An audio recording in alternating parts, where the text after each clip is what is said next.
नमस्कार, national media news agency में आप सभी का बहुत बहुत स्वागत है। मैं हूं आपके साथ भावना। चलिए रुक करते हैं आज की तमाम ताजा खबरों की ओर। देखिए, जैसा कि आपको समय समय से पूरा अवगत करा दिया गया है कि चारधाम की क्या क्या तैयारियां बीच में चली हैं, मीडिया के माध्यम से पूरा अवगत करा दिया गया है। ये हमारी जो चारधाम यात्रा जो शुरू हो रही है उससे पहले की जो हमारी जो फाइनल तैयारी है उसको लेके ये प्रेस कॉन्फ्रेंस मेरे द्वारा किया जा रहा है। जैसा कि आप अवगत होंगे कि श्री गंगोत्री धाम और श्री यमुनोत्री धाम 19 अप्रैल को श्रद्धालुओं के लिए इनके कपाट जो हैं वो खोल दिए जाएंगे। इसके लिए हमारी समुचित पुलिस व्यवस्था है। इस क्रम में हमारी जो तैयारी थी वो जो पिछली जो ग्रीष्मकालीन चारधाम यात्रा जब समाप्त हुई उसके बाद से ही, जैसा आप अवगत हैं कि शीतकालीन यात्रा भी हमारी उतनी ही तीव्र गति से चलती है। तो ये हमारा ये प्रोसेस था, कंटिन्यूम प्रोसेस था। लेकिन इसमें कुछ आप अवगत होंगे कि बीच में हमें काफ़ी आपदाएं आई मानसून सीज़न में, तो इससे सड़क मार्ग जो थे वो ख़राब हो गए थे। तो इस पश्चात जब यात्रा शुरू होने से पहले मेरे और गढ़वाल कमिश्नर के द्वारा हमारे यहाँ पे यात्रा रूट्स का भ्रमण किया गया। वहाँ पे जो वहाँ पे कमियां थी उसको इंगित करा दिया गया। सड़क व्यवस्था जो कल की जो हमारा रिव्यू था, जो मैंने अपने एसएसपी से लिया था, उसमें सारे काम जो हैं वो पूरे हो गए हैं। जो साइनेजेस ट्रैफिक को रेगुलेट करते हैं वो भी हमारे वो पूरे हो गए हैं। साथ साथ जहाँ पे हमारे जो लैंडस्लाइड जोन जो आइडेंटिफाइड थे पहले, और इस आपदा के दौरान पिछले साल जो आपदा आई थी उस दौरान में कुछ ऐसे लैंडस्लाइड जोन जो हैं बड़े हैं, उसके लिए भी पूरी तैयारी कर ली गई है। वहाँ पर जितने भी ट्रैफिक रिलेटेड साइनेजेस है उसको इंस्टॉल कर लिया गया है। साथ साथ एसडीआरएफ की जो टीमें जो हैं पीडब्ल्यूडी विभाग के साथ, बीआरओ के साथ, वहाँ पे टीमों को मैं जेसीबी उनको डिप्लॉय कर लिया गया है। तो इस क्रम में लगभग जो फोर्स की जो तैनाती है वो 7,000 पुलिसकर्मियों की इसमें तैनाती की गई है, जिसमें कि हमारे एडिशनल एसपी से लेके और deputy SP, sub inspector, inspectors और जो हमारा जो कांस्टेबल का पूरा बल है उसको हमने इसमें डिप्लॉय किया है। जैसा हम लोगों ने पहले आपको अवगत कराया है कि अर्धसैनिक बलों की भी हमने डिमांड शासन के माध्यम से केंद्र सरकार को भेजी है, और हमें श्योर किया गया है कि ये जो इलेक्शंस जो चल रहे हैं स्टेट्स में, उसके बाद में मई के पहले हफ्ते में हमें ये फोर्स का आवंटन हो जाएगा, जिससे हमने 15 कंपनियों की डिमांड की है ताकि हम यात्रा को सुरक्षित और सुगम उसको बना सकें।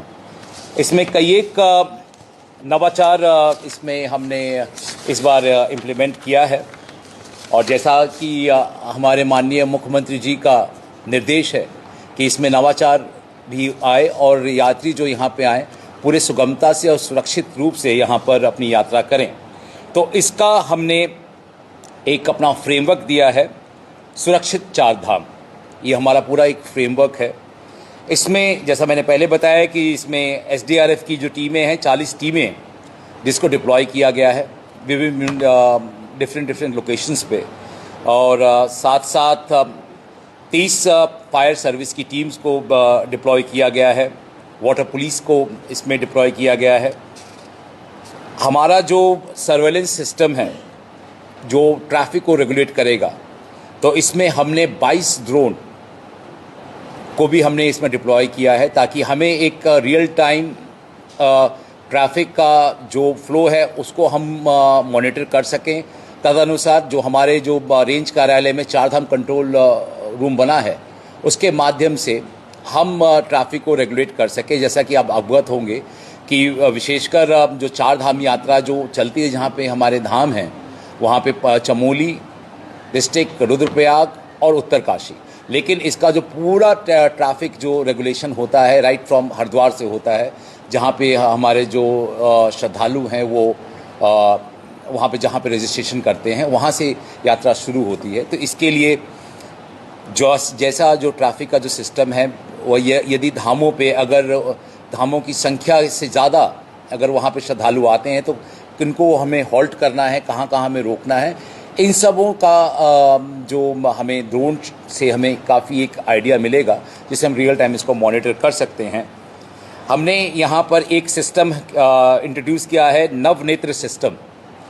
ये सिस्टम जो है ये व्हीकल माउंटेड वीसेट जो है इसमें हम इसको यूज़ कर रहे हैं, जिसमें ये हमें एक थर्मल इमेजिंग भी हमें ये प्रोवाइड करेगा।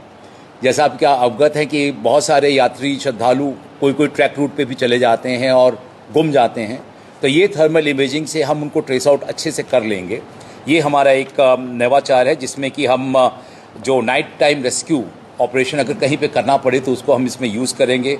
साथ साथ कहीं पे कोई श्रद्धालु अगर ट्रैक मार्ग पे अगर कोई अलग हो गए हैं तो उनको भी खोजबीन करने के लिए भी ये सिस्टम बहुत हमें यूज़फुल होगा। इसके साथ हमारी जो पूरी एक पैनी नज़र जो है पूरे यात्रा पे रहेगी सुरक्षा की दृष्टि से। इसको इंश्योर करने के लिए हमने 32 ANPR कैमरास को इंस्टॉल किया है। और ये ANPR कैमरास की ये खासियत ये है कि अगर कहीं पे भी वो पूरा श्रद्धालुओं को या फिर कोई व्यक्ति जहाँ पे दर्शन कर रहे हैं उनका ये फेशियल रिकग्निशन करेगा। और इसका जो डाटा जो है, जैसे अगर डाटा अगर फीड जाता है तो इसका वेरिफिकेशन के लिए प्रतिबिंब डाटाबेस जहाँ पे और सारे लोगों का जो रिकॉर्ड्स है उसको हमने प्लेस किया हुआ है, तो हमें रियल टाइम इसमें मैचिंग हो जाएगी कि कहीं कोई श्रद्धालु के वेश में कोई एंटी सोशल एलिमेंट या फिर क्रिमिनल एलिमेंट जो किसी तरह से कोई गलत एक्टिविटी कर सकता है तो उस पर हमारी ये पूरी नज़र रहेगी। हमने जो ऑपरेशनल कंट्रोल रूम, जैसे मैंने आपको पहले ही बताया कि हमने ऑपरेशन कंट्रोल रूम यहाँ पे अपना स्थापित कर लिया है। फोर्सेस का आज डिप्लॉयमेंट हो गया है। विशेषकर अभी जो 19 तारीख को श्री गंगोत्री धाम और श्री यमुनोत्री धाम के जो कपाट खुलेंगे उसके लिए पूरी तैयारी कर ली गई है। कंसर्निंग SSP के द्वारा, SP उत्तरकाशी के द्वारा भी फोर्स को ब्रीफ किया जा रहा है। तो हमारा पूरा ये ध्येय रहेगा कि विगत वर्षों की भांति इस वर्ष भी हम सुरक्षित और सुगम चारधाम यात्रा संपन्न कराएं। देखिए, जैसा मैंने आपको पहले ही अवगत कराया कि जो हमारे जो ट्रैफिक प्लान्स हैं, जैसे मैंने पहले बोला कि जिसका जो हमारा जो regulation right from Haridwar Dehradun से शुरू होता है, जबकि हम धामों में ये देखते हैं कि कितनी ट्रैफिक का फ्लो कैसे जा रहा है। तो जो हमारे जो यात्रा मार्ग हैं, जैसे श्री केदारनाथ बद्रीनाथ का जो धाम का जो यात्रा मार्ग है जो पौड़ी और टिहरी डिस्ट्रिक्ट से होते हुए जाता है, श्री यमुनोत्री और गंगोत्री मार्ग के लिए हम टिहरी का वो छाम होते हुए जाते हैं। कुछ यात्रा मार्ग जो है वो आपका विकास नगर से जाता है, कुछ सुआखोली से जाता है, मसूरी होते हुए जाता है। इन सब पूरे मार्गों को पूरा आइडेंटिफाइड कर लिया गया है और सारे पूरे यात्रा मार्गों को 149 सेक्टर्स में इसमें डिवाइड किया गया है। और एक सेक्टर जो है वो 10 किलोमीटर का पैच है। उस 10 किलोमीटर के पैच में हमने अपने पुलिसकर्मी, मैं मोटरसाइकिल के और वॉकी टॉकी के और फर्स्ट एड के जो भी इक्विपमेंट्स हैं उसको उसके साथ ये वहाँ पर भ्रमणशील रहेंगे। इसका यूज़ ये होगा कि यदि कहीं पे भी कहीं ट्रैफिक में जाम की स्थिति होती है तो किस तरीके से जो यात्री जो हैं वहाँ पर वो जाम को प्रबंधन करें। दूसरा, अगर किसी भी आकस्मिक स्थिति जैसे कोई आपदा या ऐसी स्थिति जहाँ पे धामों में काफ़ी संख्या में भीड़ जो बढ़ जाएगी तो उसके लिए हमने पूरे यात्रा मार्ग में 48 हॉल्टिंग स्टेशंस को आइडेंटिफाई किया है।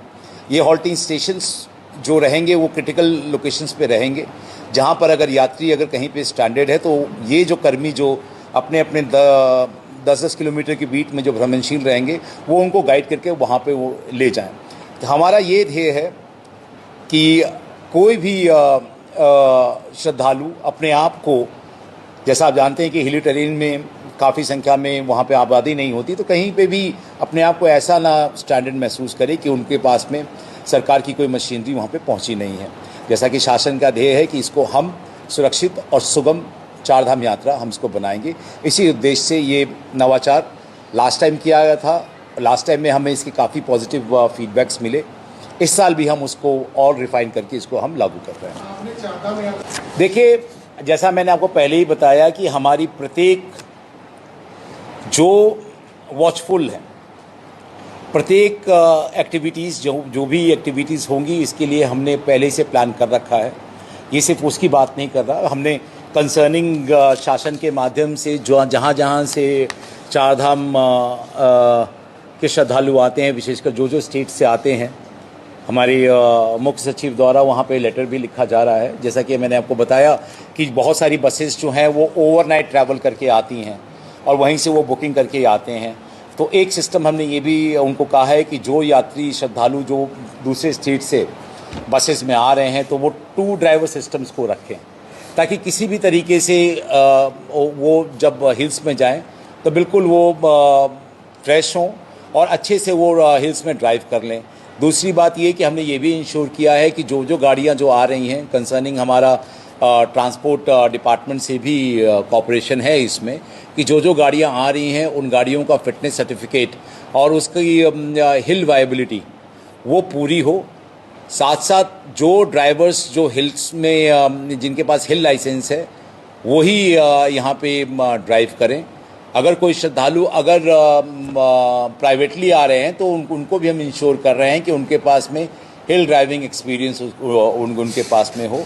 और जहाँ तक आपने वो जहर खुरानी इन सब की बात की, तो हमारे जितने भी कंसर्निंग एसएसपीज और एसपीज को पूरी तरह से निर्देशित कर दिया गया है कि विशेष रूप पे बस अड्डे, रेलवे स्टेशन या कहीं पे ढाबे, यहाँ पर अपनी टीम्स को तैनात करें और साथ साथ सादे वस्त्रों में भी पुलिसकर्मी को डिप्लॉय करें, ताकि ऐसी कोई स्थिति और कोई गड़बड़ी कोई भी किसी प्रकार का कोई वो कर ना पाए। तो अभी तक जो रजिस्ट्रेशन ऑनलाइन हुआ है, उसके अनुसार आप लोग क्या आकलन कर रहे हैं कि क्या इस बार जो है पिछले वर्ष का रिकॉर्ड टूटेगा? देखिए, हमारी तो पूरी प्लानिंग है और जैसा आप अवगत होंगे कि अब जो दिल्ली देहरादून हाईवे जो अभी रिसेंटली इनॉग्रेट हुआ है, उससे अब चारधाम यात्रा और भी ज़्यादा तीव्रता से हो जाएगी। जैसे पहले 14 घंटे लगते थे पूरा ट्रैवल करने में, अब वो जो टाइम है वो करीबन 5 या 6 घंटे मैक्सिमम लगेगा। तो डेफिनेटली इस बार काफ़ी हमें उम्मीद है और हम वेलकम भी करते हैं कि जो श्रद्धालु यहाँ पे आना चाहें वो आएँ, क्योंकि यहाँ पर एक चारधाम यात्रा जो है ये ना सिर्फ एक आध्यात्मिक यात्रा है जिसके लिए पूरे देश विदेश से यहाँ पे लोग आते हैं, बल्कि यहाँ पर उत्तराखंड में एक उनकी एक इकोनॉमिक लाइफलाइन भी इसको हम कह सकते हैं, और जिसको अच्छे से केटर करने के लिए हमारे गढ़वाल रेंज की पुलिस ने अच्छी व्यवस्था की है, सुरक्षित व्यवस्था की है। सैटरडे संडे वीकेंड की अगर हम बात करें तो ऋषिकेश से शिवपुरी तक 10 से 15 किलोमीटर का जाम है, तो सबसे बड़ा वो हमारे लिए ब्लंडर है। देखिए, आप ऋषिकेश में जो बॉटलनेक जो होता है वहाँ पे 3 ज़िलों का एक कंजक्शन पॉइंट है जहाँ से ट्रैफिक मैन्यूवर होता है। इस संबंध में मेरे द्वारा एसएसपी टिहरी को और एसएसपी पौड़ी को और पीडब्ल्यूडी विभाग के कंसर्निंग ऑफिसर्स की एक मीटिंग हुई है। इसमें हम जो है जब भी अगर इस तरीके का अगर भीड़ का दबाव बढ़ता है तो हम उसको वन वे वहाँ पे सिस्टम हम उसको लागू करेंगे। ये वन वे सिस्टम जैसा कि आप अवगत होंगे अगर उस ट्रेन से, तो वहाँ पर जगह अगर हम नीचे की तरफ उतरते हैं, अगर हम पौड़ी से तरफ नीचे तरफ आते हैं तो वहाँ पर एक जगह है गरुड़ चट्टी ब्रह्मपुरी के पास में, और गरुड़ चट्टी का पुल है। तो हम जिस ऐसा भीड़ का दबाव हम देखेंगे, जैसे उसी प्रकार से हमने प्लान ए, प्लान बी और प्लान सी हमने इसको किया है। तो ये प्लान सी का हिस्सा है उसके लिए कि जब अगर पूरी तरीके से अगर वहाँ पे ट्रैफिक का दबाव रहेगा तब हम उसको वन वे करेंगे कि जो श्रद्धालु या कोई ग्रीष्मकालीन पर्यटक जो वहाँ पे आ रहे हैं वो वहाँ से सीधे गरुड़ चट्टी पुल क्रॉस करते हुए लक्ष्मण झूला बाईपास होते हुए वो चीला मार्ग से अपने अपने गंतव्यों की तरफ वो जाएंगे। तो हम एक तरीके से एक सर्किट बनाएंगे जो वहाँ पे जो व्यवस्थाएं करनी थी इस वन वे सिस्टम को लागू करने के लिए। तो कंसर्निंग पीडब्ल्यू विभाग के साथ में हमारे एसएसपी और टिहरी और एसएसपी पौड़ी का इनमें कोऑर्डिनेशन हो गया है। तो इस बार उस तरह की एग्जाम की स्थिति नहीं होगी। नहीं, ये मैंने जो आपको सही बताया कि एआई टेक्नोलॉजी और सारा चीज़ हम लोग जो आपको जो मैंने सारे सिस्टम्स बताए, जो वीसेट के बारे में बताया, फिर हमारे जो ANPRs कैमराज हैं, से ऑल AI बेस्ड कैमराज। तो ये ऑटोमेटिकली ये सारे वहाँ का जो आप एक ह्यूमन एंगल से अगर जो ऑब्जर्वेशन करते हैं कि वहाँ पे कितनी भीड़ है, कितनी काउंटिंग है, ये सारा कुछ ही काउंट हो जाएगा। चलिए, थैंक यू। या कुछ हुड़दंग मचाने के लिए उत्तराखंड आते हैं और विशेषकर चार धाम यात्रा में भी आते हैं। उसमें कुछ स्टेट के कुछ नंबर भी हैं, उनके लिए भी IG गढ़वाल कुछ हिदायत दे रहे हैं अपनी तरफ से। देखिए, जैसा मैंने पहले आपको अवगत कराया कि हमारी देवभूमि सभी श्रद्धालुओं का, सभी पर्यटकों का बहुत स्वागत करती है, और इसी स्वागत के लिए हमारा ये ध्येय है कि जो हमारे यहाँ पे जो पर्यटक आएँ या फिर जो श्रद्धालु आएँ, श्रद्धा भाव से यहाँ पर दर्शन करें, दर्शन का लाभ लेकर सुरक्षित वो वापस लौटें। जो हमारे ग्रीष्मकालीन पर्यटक जो यहाँ पे आते हैं, अभी यहाँ पे देवभूमि में पर्यटन करें, यहाँ पर अच्छे से जहाँ पे हमारे जो पर्यटक स्थल हैं वहाँ पर पर्यटन करें, ये हमारा ध्येय है। लेकिन अगर इन पर्यटकों की वेशभूषा में या श्रद्धालुओं के वेशभूषा में अगर कोई भी anti social element, criminal element अगर वो आता है, तो उसके खिलाफ में हम सख्त कार्रवाई करेंगे।